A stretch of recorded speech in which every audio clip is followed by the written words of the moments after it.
Efésios capítulo 3. Essa semana foi uma semana muito especial para mim. A misericórdia do Senhor se renovou. Nós tivemos com irmãos em momentos de alegria, bem no começo da semana. O bebê Davi nasceu e pudemos estar com os pais, o Tiago e a Tamar. Tivemos com outros irmãos que perderam entes queridos e choramos juntos também. E eu sempre oro pela igreja, sempre.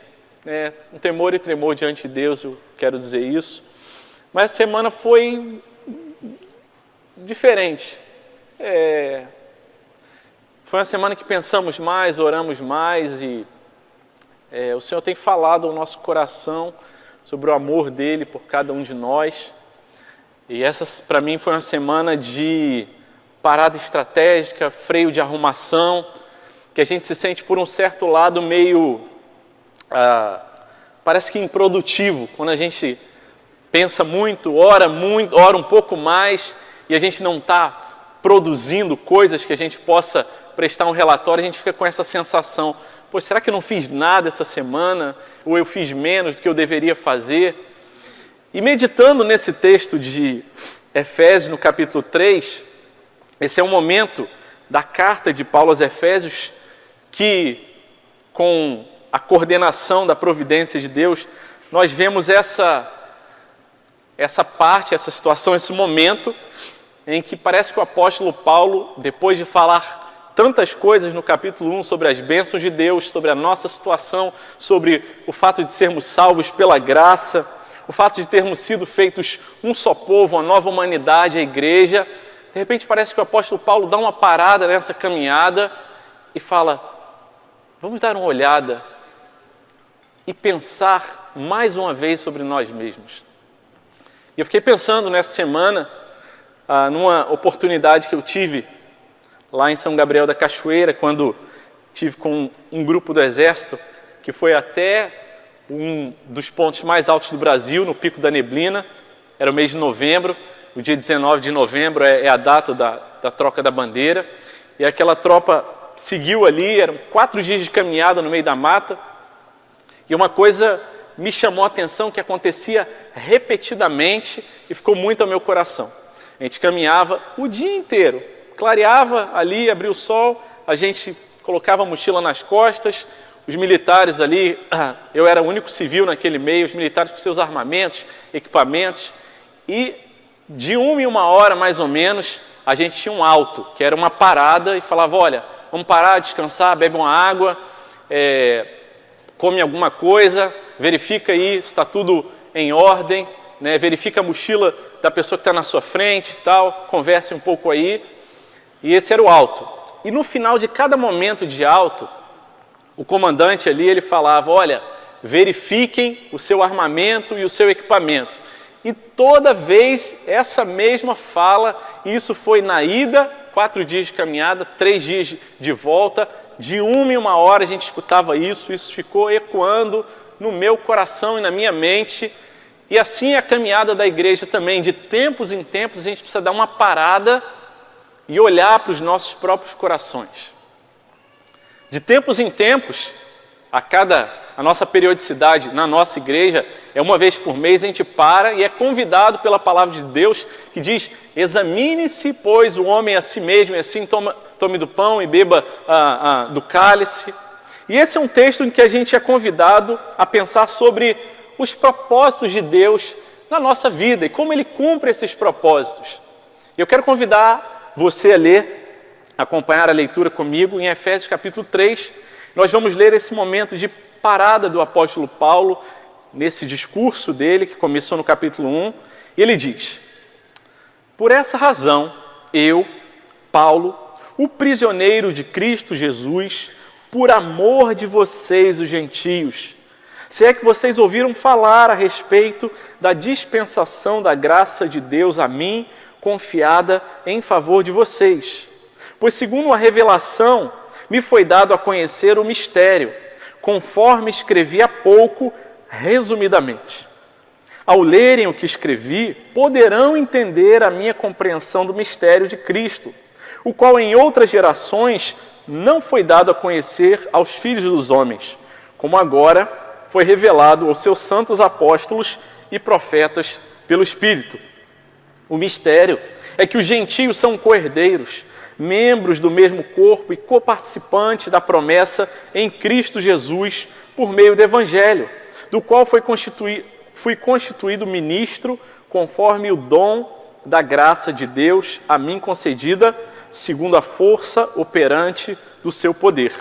A mim, o menor de todos os santos, foi dada esta graça de pregar aos gentios o Evangelho das insondáveis riquezas de Cristo e manifestar a todos qual é a dispensação do mistério que durante tempos passados esteve oculto em Deus, que criou todas as coisas.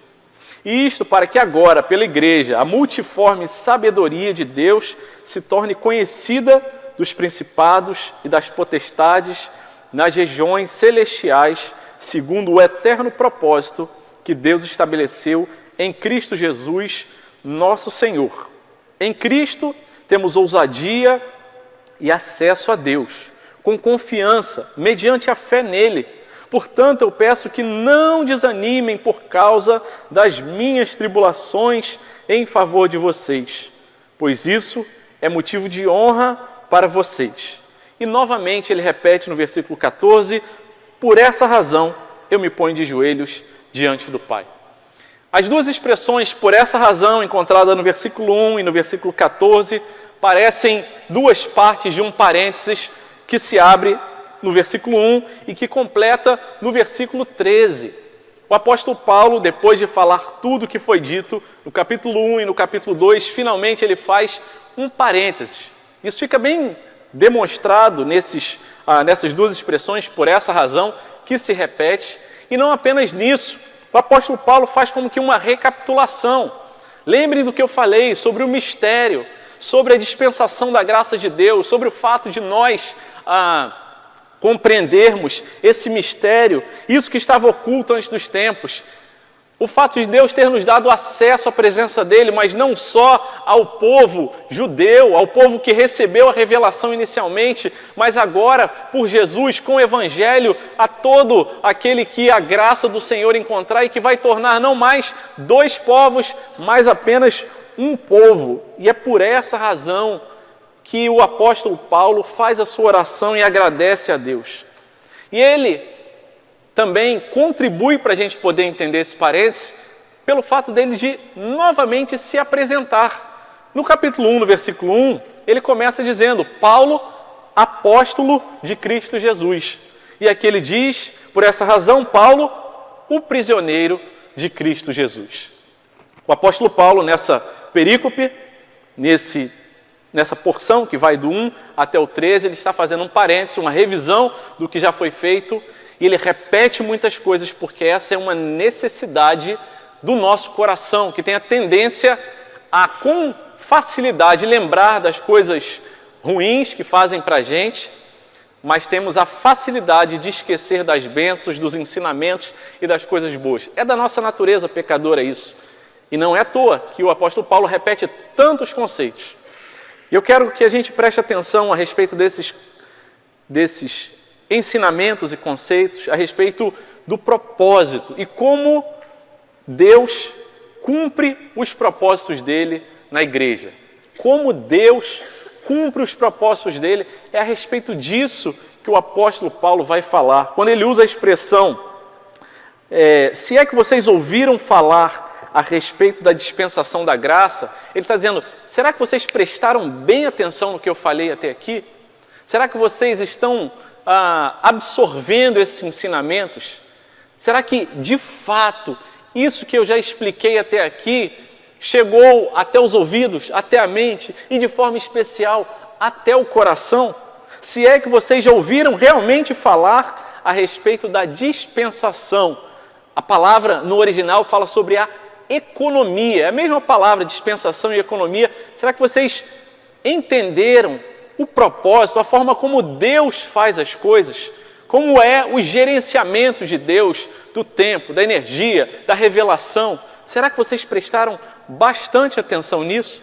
E a própria forma como Paulo apresenta essas coisas já mostra, já nos revela como Deus aplica essa economia na vida do povo dele, como Deus cumpre os seus propósitos na vida da igreja.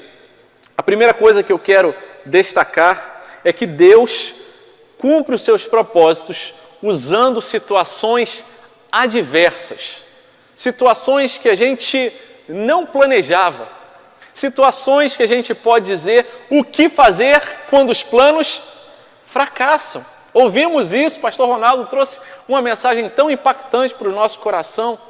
E Deus usa os momentos em que a gente não planejava, as coisas que não estavam na nossa lista de prioridades, na nossa agenda, mas Deus usa essas situações.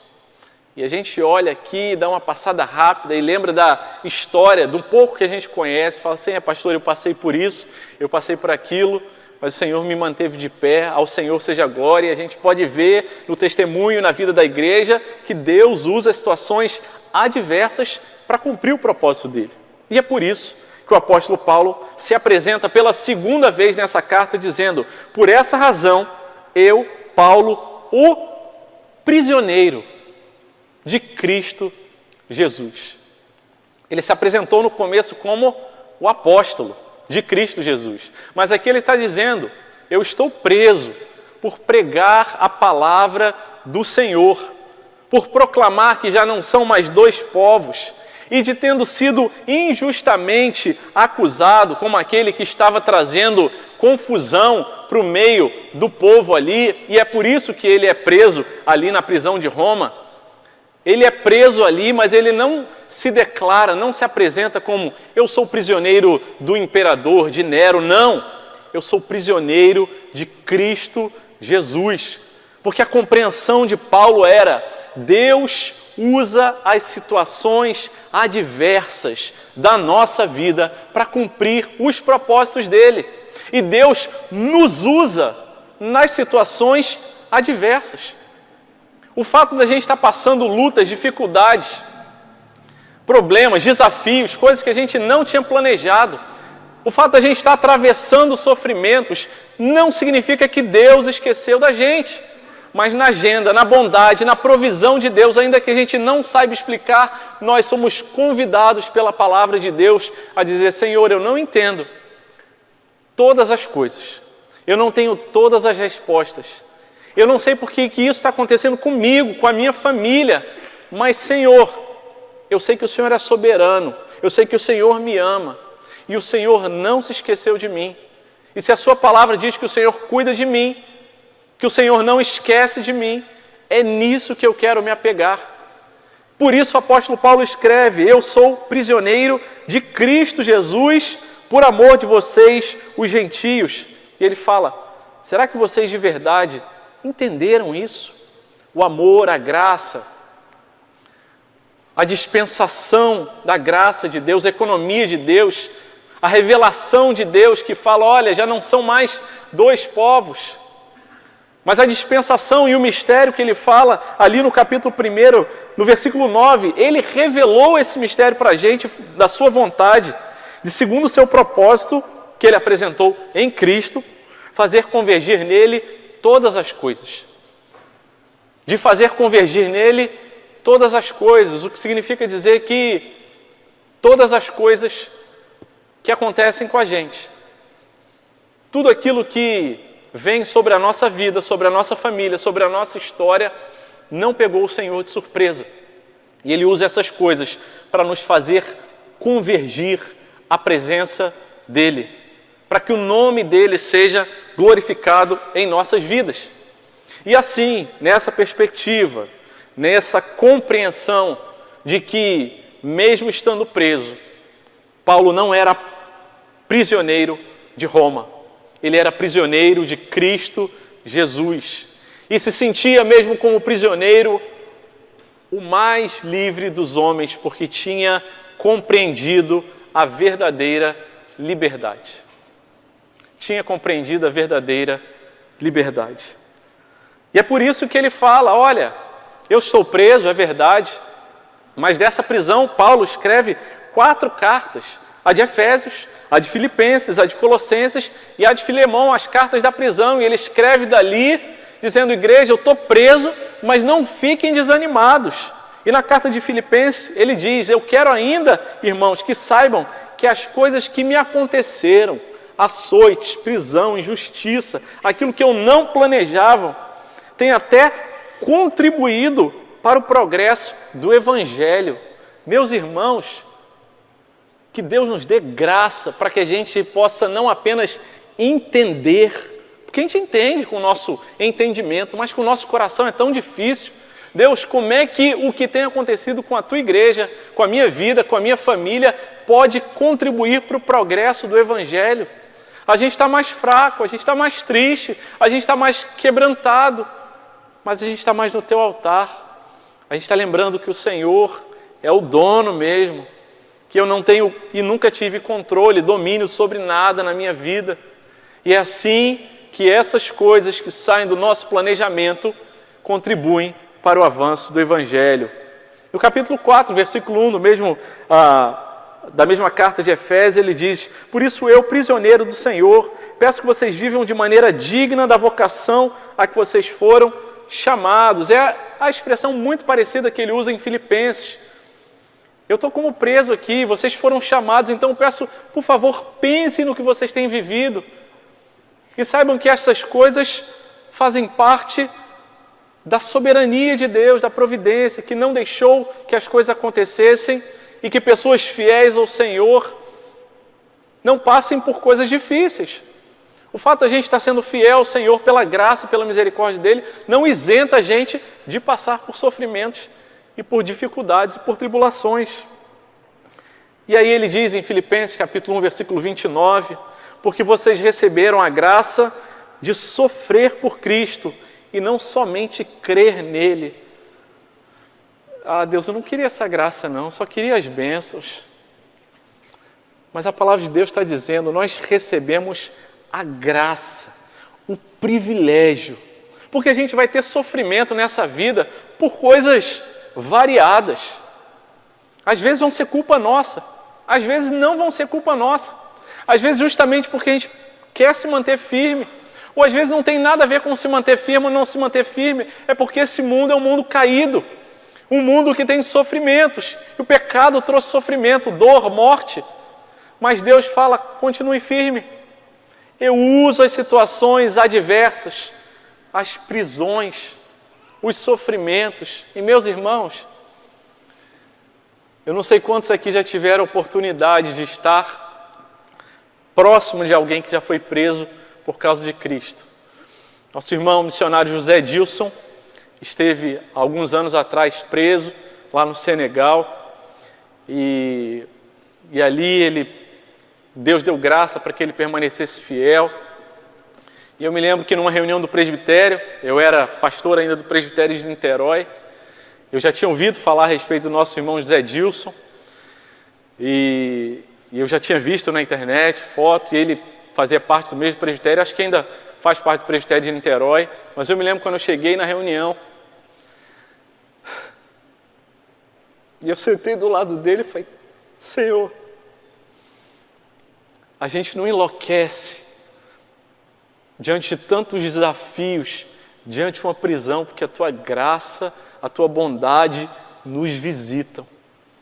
E eu sentei do lado dele, e ele na dele ali, não sei quantos conhecem pessoalmente, tem um jeito manso, mas Senhor, louvado seja o Teu nome. Se tem uma coisa que eu penso na minha vida, certa vez me perguntaram, André, do que você tem medo? E até de falar o que eu vou falar, eu tenho medo, mas eu tenho medo de ser preso. Assim, caramba, a prisão deve ser uma das experiências mais terríveis. E a experiência de Paulo certamente era uma experiência terrível, não era uma prisão com conforto, era uma prisão terrível.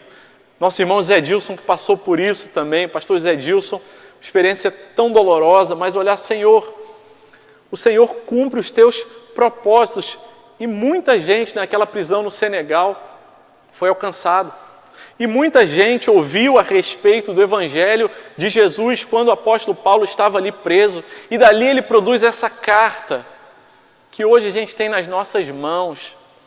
A gente precisa lembrar desse contexto histórico. O que a gente está segurando nas nossas mãos é a história da igreja. Um homem dentro de uma prisão, escrevendo, falando: fiquem firmes, não desanimem, sigam em frente. E ele está dizendo: eu tenho o privilégio de dizer que sou prisioneiro de Cristo, porque Deus cumpre os seus propósitos mesmo diante das adversidades.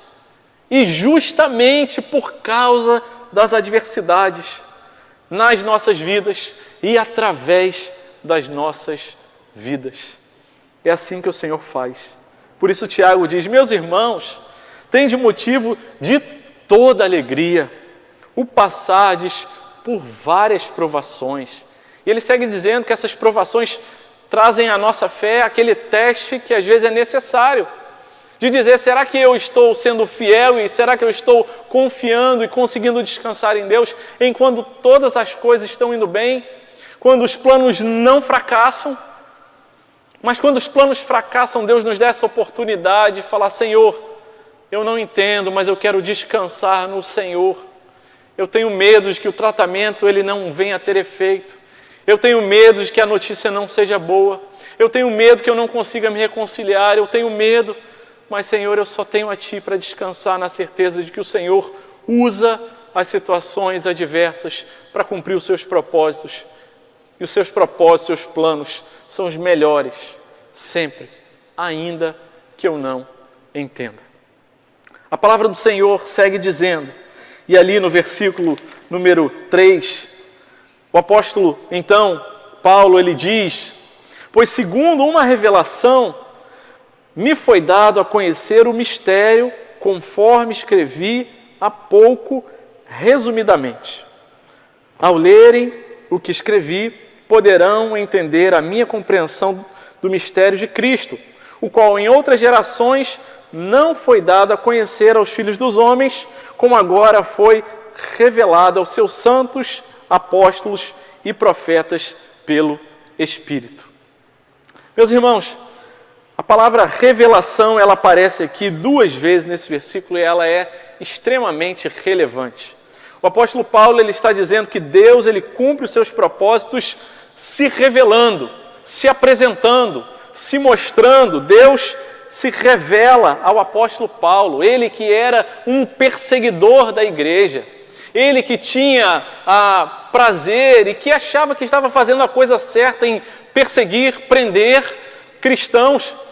Ele, então, é alcançado pela graça de Deus e Deus se revela para ele, porque esse é o nosso Deus, o Deus que se revela. E é assim que ele cumpre os seus propósitos na nossa vida, se revelando, mostrando quem ele é, porque a nossa condição de pecadores, de mortos espirituais, não nos dá competência, não nos dá características suficientes para que a gente possa vir a conhecer a Deus por nós mesmos. Nós só conhecemos a Deus porque Ele primeiro tomou a iniciativa de se revelar para cada um de nós. Nós podemos até ter a ideia de que, não, eu nasci numa família de crentes, eu desde cedo aprendo a palavra de Deus e um dia eu, por mim mesmo, com a minha inteligência, com o meu raciocínio, entendi, isso é de Deus e eu vou seguir, mas pode ter certeza que muito antes do que você tivesse consciência, o Senhor já tinha se revelado ao seu coração e é isso que dá para a gente a possibilidade da gente descansar. Porque aquele que se revela é um Pai bondoso e amoroso que segura na nossa mão e fala: meu filho, minha filha, eu que alcancei você, você não sabia de nada. Você era ignorante, você não tinha condição, por causa da sua situação de pecador, de descobrir quem é Deus, de compreender o sentido da vida, de compreender por que você está aqui. E porque Deus se revelou, Ele responde para a gente o que nós precisamos para viver. Nessa semana nós tivemos uma célula de jovens e estamos lendo um livro do C.S. Lewis, Cartas de um Diabo ao Seu Aprendiz. É uma ficção de um demônio mais velho para um demônio mais novo. E aí ele faz ali algumas ponderações, e a gente tem refletido a respeito de alguns conceitos teológicos, mas no final da célula a gente compartilhou uma pergunta para a gente refletir, que trouxe um certo incômodo para o coração de alguns e que precisa trazer um incômodo para cada um de nós. E a pergunta é: você quer alguma coisa da vida? E a segunda é: o que você quer da vida? O que você quer da vida?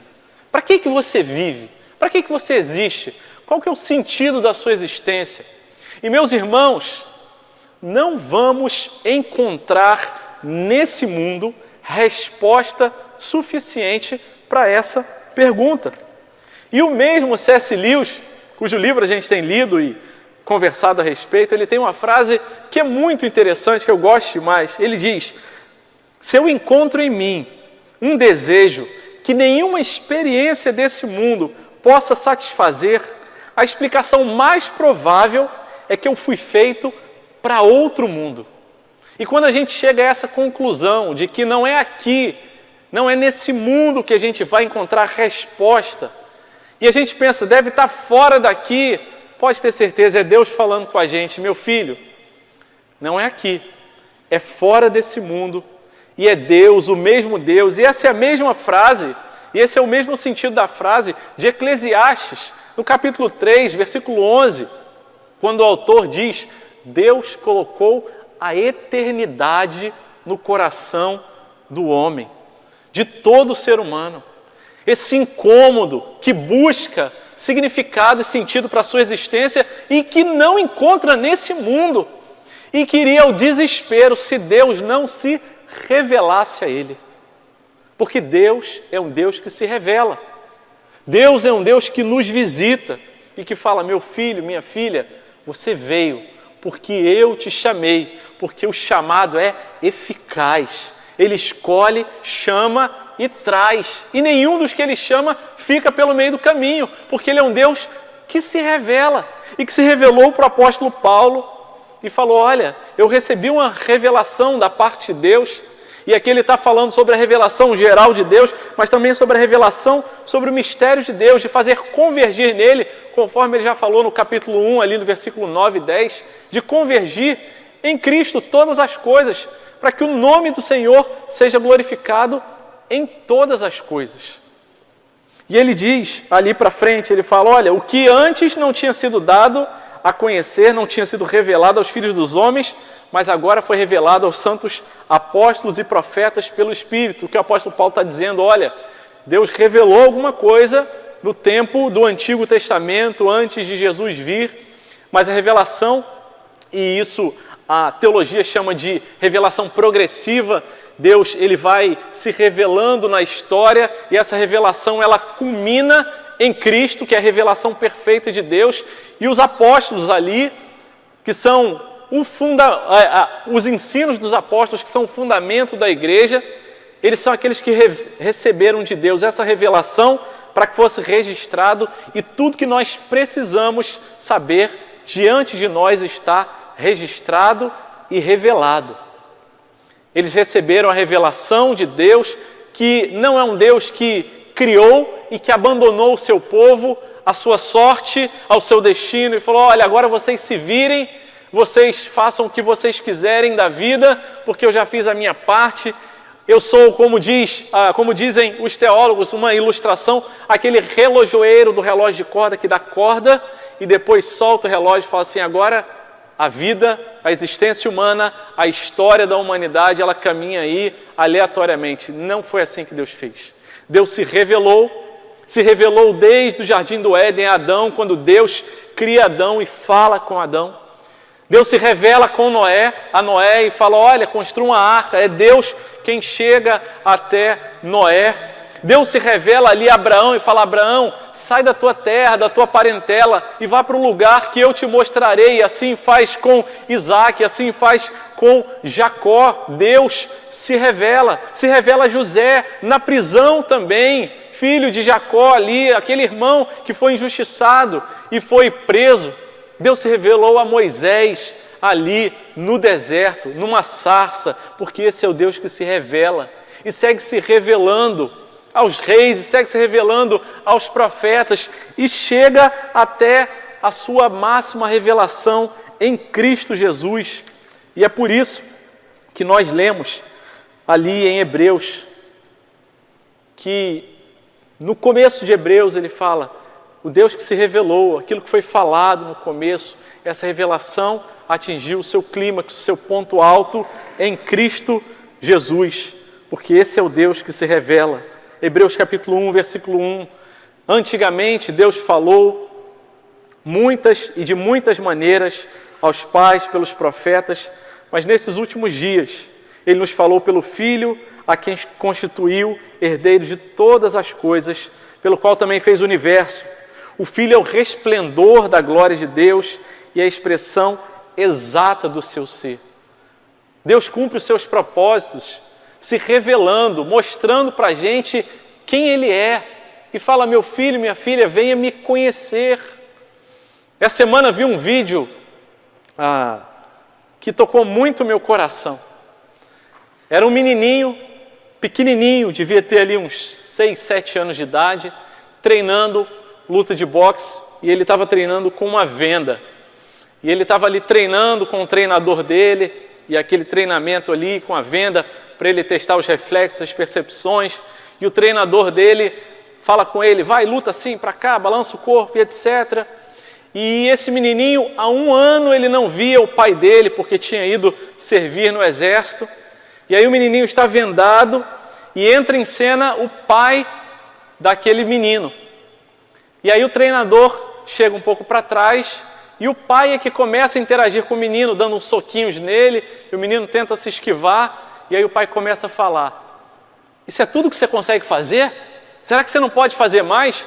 E o menino está socando, mas acha aquela voz diferente, não é a voz do treinador, e aí o pai fala, você é meu campeão, você pode mais.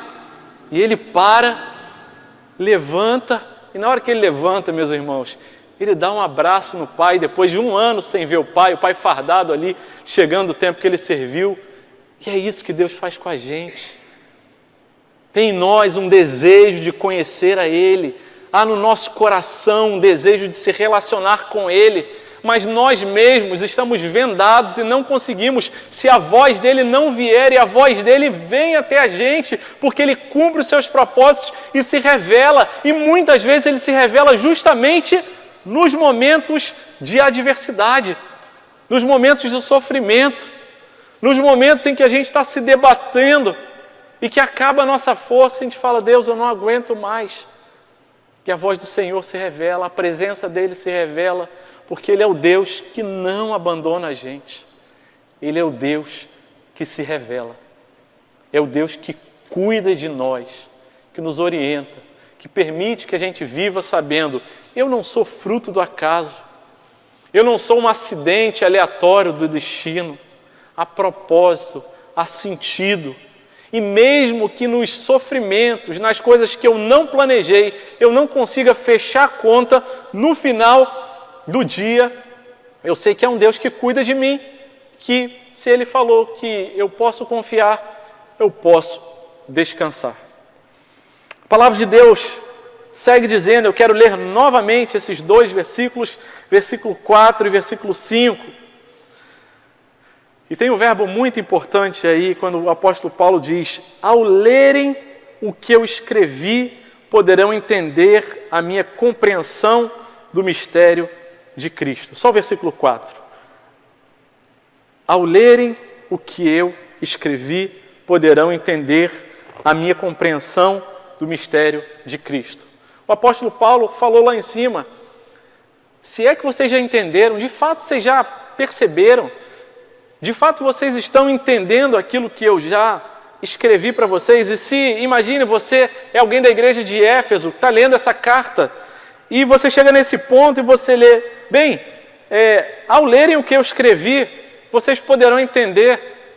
Talvez a nossa reação seria, peraí, se eu não entendi ainda, é porque eu não devo ter lido direito, e aí a beleza da exposição das Escrituras, da meditação, da memorização da Palavra de Deus, porque ele fala, quando vocês lerem o que eu escrevi, aquilo que eu registrei, aquilo que inspirado por Deus, foi registrado, vocês poderão compreender o mistério.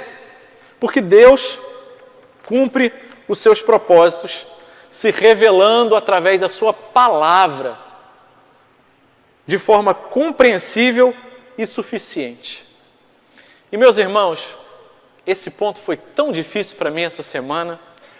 Até aqui falar sobre, poxa, Deus usa as diversidades, Deus, Ele se revela. Não foi difícil organizar essas ideias, mas quando eu cheguei aqui, li e tentei fugir, eu falei, não, Deus, eu quero falar sobre outra coisa. Mas a palavra diz, ao lerem o que escrevi, vocês poderão entender. E Deus fala assim, o terceiro ponto é muito simples, a gente precisa ler a Bíblia. É isso que a palavra de Deus está dizendo. Mas Deus, eu vou falar isso para um povo que já conhece, que já lê a Bíblia, que já conhece, mas é o que a palavra de Deus diz. Quando a gente ler a palavra, a gente vai entender. Quando a gente se relacionar com a palavra como prioridade nas nossas vidas, a gente vai entender. Deus cumpre os seus propósitos, se revelando na sua palavra escrita, registrada, para a gente ler, para que a gente seja amigo desse livro, para que ele não fique empoeirado, para que ele não seja apenas um aplicativo no nosso celular. E eu lutei muito, e até agora eu estou lutando com isso. Senhor, eu não quero pregar uma pregação moralista para colocar culpa nos irmãos, que vocês não estão lendo a Bíblia como deveriam. Senhor, tem misericórdia da minha vida. Mas eu quero dizer, meus irmãos, o Senhor, gracioso, bondoso, nos deu e registrou um maravilhoso tesouro, no qual nós podemos e devemos desfrutar e ler e memorizar. E, meus irmãos, a história da palavra de Deus, do escrito, do registro, é tão significativo, é tão importante. Os avivamentos que a gente vai ver na palavra de Deus. Nós pregamos sobre Neemias e o avivamento veio quando voltaram a ler a palavra de Deus, quando reencontraram a palavra de Deus. Quando o povo volta a amar a palavra de Deus, a leitura, a meditação, quando valoriza de fato esse livro, não como um livro de história apenas, não como uma fonte de informações para a nossa mente, como uma fonte de teologia para a gente articular e muitas vezes se encher de orgulho e de soberba e dizer, eu sei melhor do que você, mas quando esse livro se torna vida na nossa vida, nós compreendemos o mistério de Cristo, que quer fazer convergir nele todas as coisas. E meus irmãos, segurar um livro como esse nas nossas mãos precisa trazer gratidão, mas também peso ao nosso coração. Muita gente pagou com a sua própria vida, com o seu próprio sangue, para que traduções fossem feitas. Essa semana, dia 30, comemorado o dia da Reforma, que foi um momento tão importante, a propagação da palavra de Deus, onde a palavra começou a ser traduzida para outros idiomas, e o evangelho se espalhar, e o povo que ouvia alguém falar a respeito da palavra de Deus, agora tinha acesso à palavra de Deus na sua própria língua, nos tempos ali de Lutero, de Calvino e de tantos outros reformadores e tradutores da palavra de Deus. Meus irmãos, e quando a gente conhece um tradutor da palavra de Deus, alguém que está se preparando para traduzir a palavra de Deus, a gente fala, Senhor, a gente está fazendo parte dessa história, da expansão do Teu reino. A gente conhece tantas histórias de povos que recebem a palavra de Deus com amor, com temor, e nós que temos ela tão disponível, muitas vezes não valorizamos. Aliás, tem duas frases, talvez já tenha falado isso aqui, que eu falo assim, Senhor, são frases confortáveis, mas eu quero incluir a terceira hoje. A primeira é, você precisa ser mais humilde. E quem se levanta contra essa frase fala assim, não, eu já sou humilde o suficiente. Pense bem, você precisa orar mais, eu já oro o suficiente. Nós precisamos orar mais. Nós precisamos ler mais a palavra de Deus. Precisa trazer peso para o nosso coração, mas não um peso moralista, mas um peso, Senhor, que bom que a Tua graça me visita e fala, é verdade, eu preciso me lembrar disso. Tivemos uma grande revolução na história da humanidade, no tempo ali, próximo ao tempo da Reforma, quando a imprensa foi criada. E o Gutenberg, aquele que inventou a prensa e juntou ali os caracteres e começou a imprimir a Bíblia e distribuir a Bíblia, e as pessoas tinham acesso, e que bênção poder ler a palavra de Deus. Mas nós tivemos recentemente, e a nossa geração não esteve com Gutenberg quando a imprensa foi criada, mas a nossa geração, todos que estamos aqui, fazemos parte de outra revolução, onde a Bíblia, em várias versões, veio para as nossas mãos. E o que a gente faz com isso? A gente pensa, que bom, agora eu posso levar a Bíblia para todo lugar, eu posso consultar em várias versões, mas Senhor, tem misericórdia, eu preciso amar a Tua palavra. E eu já falei, não tem nada de errado em ler a Bíblia no celular, no computador, no tablet, mas como é que está o nosso relacionamento? Nós que somos essa geração de transição, os nossos filhos já nascem sabendo mexer nisso. Nós somos a geração que existiu antes da criação do celular. Falou, tudo que a gente tinha era a Bíblia em papel. E a gente trazia, a gente usava. E, meus irmãos, sinceramente, a gente sabe mexer nos aplicativos, mas a gente ainda não tem uma mente que sabe lidar com essa fluidez de informação. Mas fato é que está registrada a palavra de Deus.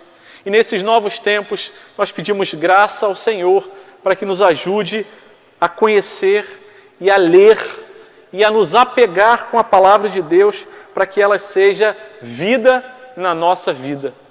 O próprio Senhor Jesus, em Mateus capítulo 22, versículo 29, diz: errais não conhecendo as Escrituras e nem o poder de Deus. Quando os fariseus perguntaram para ele sobre a ressurreição, e eles querem pegar Jesus ali numa pegadinha teológica, fala, olha, vocês não conhecem a palavra de Deus, por isso que vocês fazem esse tipo de pergunta.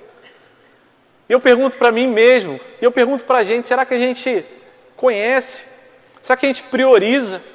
E sim, nós temos muitas razões e muitos motivos para dizer, mas pastor, agora a vida está muito difícil, muito corrida, são muitas tarefas, são muitas informações. Meus irmãos, essa é a desculpa mais esfarrapada que a gente pode dar, porque a vida nunca foi fácil. A vida nunca foi fácil. Nós tivemos irmãos que fugiram de guerras, que passaram por secas, por calamidades, por epidemias, por pandemias. A vida sempre foi difícil. Criaram muitos filhos, não tinham luz elétrica, não tinham acesso à educação, à alfabetização. Sempre foi difícil. Qual é a desculpa da nossa geração? Que o Senhor nos dê graça para a gente amar, ler e conhecer e se relacionar de verdade com essa palavra. Porque Deus cumpre os seus propósitos se revelando na palavra escrita, na Bíblia, só a Escritura, de forma compreensível, de forma suficiente. Deus cumpre essas palavras. Deus cumpre o propósito dele nessa palavra. Não pode ser como uma caixinha de promessas em que a gente tirava aquela promessa de bênção e falava, que bom, vai que Deus vai ser contigo, Deus vai te abençoar. O convite, o desafio, a bênção que Deus nos dá é da gente conhecer a palavra de Deus e ler e nos aprofundarmos e priorizarmos mais e mais. E se você não colocar na sua agenda, não reservar no seu horário, um horário para ler a palavra, para meditar, ninguém vai fazer isso por você. Ninguém. Se você não priorizar, não tiver estratégia para isso, vai passar o dia, as urgências vão aparecer e nós não vamos meditar, não vamos ler e não vamos conhecer. Nós podemos desenvolver muitas teologias, ter gente que sabe explicar a linha doutrinária de cada um dos teólogos. Meus irmãos, isso não é necessariamente ruim. Você pode citar grandes teólogos, mas nós precisamos conhecer essa palavra, ler, meditar e fazer aquilo que Deus quer que a gente faça, não apenas ler, mas nos relacionarmos com ela.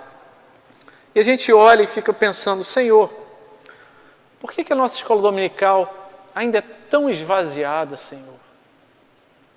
E conversando com a irmã, A gente fala assim, poxa, a gente avisa do púlpito, a gente fala.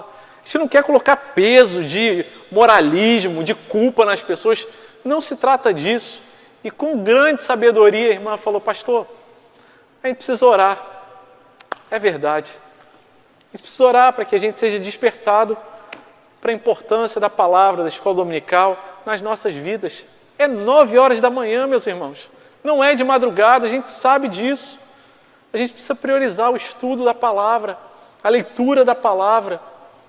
E é o que o apóstolo Paulo está dizendo. Meus irmãos, nesse parênteses que eu faço, depois de tudo que eu falei, eu, Paulo, prisioneiro de Cristo, eu quero dizer para vocês, se é que vocês entenderam essa economia de Deus, essa revelação de Deus, porque quando vocês lerem, vocês vão compreender do mistério de Cristo. E não vai ser outra pessoa que vai falar para vocês, mas o próprio Deus que se revela na sua palavra. No mundo, atualmente, nós temos mais de 7.000 línguas. E apenas mais ou menos 1/10 delas, 698 línguas, tem a Bíblia traduzida completo para o seu idioma. Ainda temos, portanto, muitas línguas que não têm a palavra de Deus completa. Mas tem gente nesses dias trabalhando, orando, se preparando. Temos na nossa igreja alguém se preparando para traduzir a palavra de Deus. Nossa irmã missionária Zara, o Ministério de Louvor tem orado com ela, por ela, e resolveu adotá-la em oração, em sustento. E precisamos orar e fazer parte disso também. Mas há muitas pessoas no mundo que não têm sequer um versículo da palavra de Deus traduzido. Mas Deus tem levantado tradutores, gente, para fazer essa palavra, dessa revelação do propósito de Deus, chegar até eles. E em muitos dos países, que talvez até já tenham a palavra de Deus traduzida, ou que possam ler em outra língua, em muitos países, segurar uma Bíblia é considerado um crime, que não tem nem... A pessoa não precisa nem ser julgada, ela já vai ser condenada direto. E quando a gente entra no site da Portas Abertas, a gente vê aquela lista. E eu confesso, quando eu li essa lista, eu falei, Senhor, tem misericórdia dos nossos irmãos. Tem uma lista ali dos países perseguidos, são 50 países. Dentre esses países a gente tem o paradisíaco destino das Ilhas Maldivas, está em 16º lugar em perseguição aos cristãos. Em 18º, o Catar. Vamos orar pelo Catar, meus irmãos. Cada jogo da Copa que a gente for assistir, que a gente possa orar por um país que é o 18º, está atrás da China em perseguição. Mas eu quero citar 5 países aqui que a palavra de Deus é proibida. Afeganistão é o número 1 em perseguição. Coreia do Norte, o 2. Somália, o 3º. Em 4º, a Líbia. Em 5º, o Iêmen. Mianmar fica em 12º. Nesses países, a palavra de Deus não pode ser lida, exposta. E isso que a gente está fazendo agora, num desses países, seria suficiente para que todos nós fôssemos condenados à morte. O livro que a gente tem nas nossas mãos não é um livro qualquer. Se ele fosse um livro qualquer, ele não seria tão veementemente proibido em tantos países. E a nossa oração é que a gente entenda isso, não só com o nosso pensamento, mas com o nosso coração. Fala, Senhor, obrigado por esse tesouro que o Senhor nos dá. O Senhor cumpre os seus propósitos revelando nesse livro. E quando as pessoas são alfabetizadas e aprendem a ler e têm contato com a Tua palavra, o Senhor cumpre os seus propósitos. Senhor, muito obrigado, porque é assim que o Senhor faz na Tua igreja. Eu quero convidar você, nesse momento, a orar pela sua própria vida e por aqueles que ainda não têm oportunidade de ter acesso a essa palavra. Quero convidar você a fechar os seus olhos, abaixar a sua cabeça e orar junto comigo. Senhor Deus, louvado seja o Teu nome. Obrigado, Pai, pelo Teu amor, graça, misericórdia, pelos Teus propósitos que são cumpridos, que são realizados na vida da Tua igreja. Obrigado porque nós sabemos que o Senhor cumpre os Teus propósitos no meio e através das adversidades, dos problemas que a gente não tem solução, das lutas que a gente não consegue compreender. Quando o Senhor nos dá, como deu ao apóstolo Paulo, a alegria e a honra de dizer: eu sou prisioneiro de Cristo Jesus, eu sou aquele que tem passado por lutas, mas tenho sido sustentado pela Tua bondade, pela Tua providência.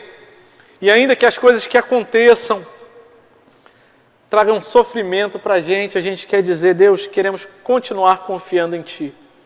Deus, nós queremos louvar ao Senhor, porque o Senhor cumpre os Seus propósitos se revelando, Pai. A Tua palavra nos diz que o Senhor é um Deus que nos alcança.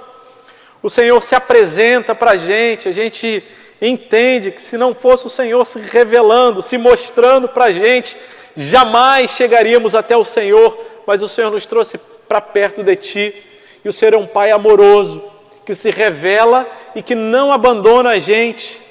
Mas antes o Senhor continua caminhando com a gente. E ao ouvir a Tua voz, nesse chamado irresistível, nessa bondade do Senhor, nós somos consolados pela Tua revelação. E Senhor, nós queremos Te louvar e Te bendizer, porque o Senhor se revela na Tua palavra. Como o apóstolo Paulo disse aos irmãos de Éfeso, como a Tua palavra nos diz hoje, ao nós lermos, meditarmos, nós vamos entender. Deus, ajuda a gente. Tantas vezes a gente passa por sofrimentos que poderiam ser evitados ou consolados ou curados nos nossos corações com a leitura da Tua palavra, com a meditação, com a memorização, com incutir a Tua palavra na nossa mente, na nossa vida. E Deus, tantas vezes nós desprezamos a cura que está diante de nós, a orientação, a direção que está nas nossas mãos.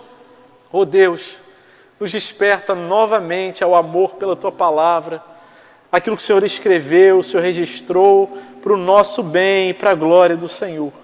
E Deus, nós queremos orar por aqueles nossos irmãos de tantos países, Pai, que não têm esse acesso que nós temos, de tantos locais no mundo que têm pedaços da Bíblia escondidos em igrejas subterrâneas, que precisam juntar ali em lugares de perseguição. Deus, alcança cada um deles em nome de Jesus. Os missionários que têm trabalhado ali, aqueles que nessa hora estão presos, pelo nome de Jesus, traz alívio. Há famílias, Pai, que tiveram seus pais, parentes levados sem explicação, sem notícias, Pai, sem nunca saber se ainda vive ou se já morreu, que talvez não vão ter acesso sequer ao corpo para dar um enterro digno aos seus parentes. Senhor, tem misericórdia. Que, Senhor, o Senhor nos desperte a ler a Tua palavra, a estar disposto a ensinar a outros a respeito da Tua palavra, para que a gente possa compreender esse grande e maravilhoso mistério do propósito do Senhor de fazer convergir todas as coisas em Ti. Cuida da Tua igreja, que sejamos conhecidos não como uma igreja cheia de teologia, teoria, mas como uma igreja que ama a Tua palavra, que valoriza a leitura da Tua palavra, que encontra estratégias porque faz sentido, porque fomos constrangidos pelo amor do Senhor no sacrifício de Jesus na cruz. Ao Senhor seja a glória, nós oramos assim, com gratidão, em nome de Jesus. Amém. Amém, Deus.